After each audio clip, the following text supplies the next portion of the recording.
हक है अल्लाह, सच है वल्लाह, हक है अल्लाह, सच है वल्लाह, हक है अल्लाह, सच है वल्लाह, हक है अल्लाह, सच है वल्लाह, हक है अल्लाह, सच है वल्लाह, हक है अल्लाह, सच है वल्लाह, हक है अल्लाह, सच है वल्लाह। हक है अल्लाह।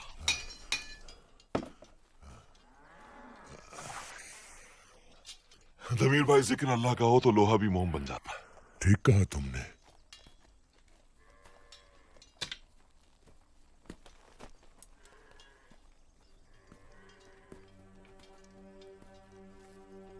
बतौर खास तुम्हारे लिए तैयार की है।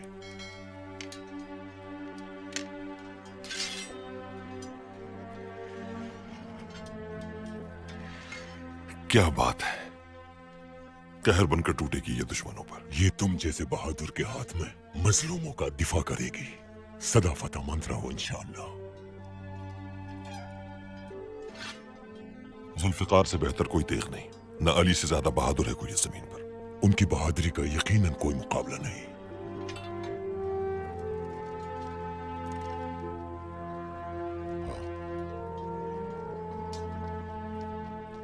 इंशाअल्लाह ये जुल्म के खिलाफ ही उठेगी हमेशा।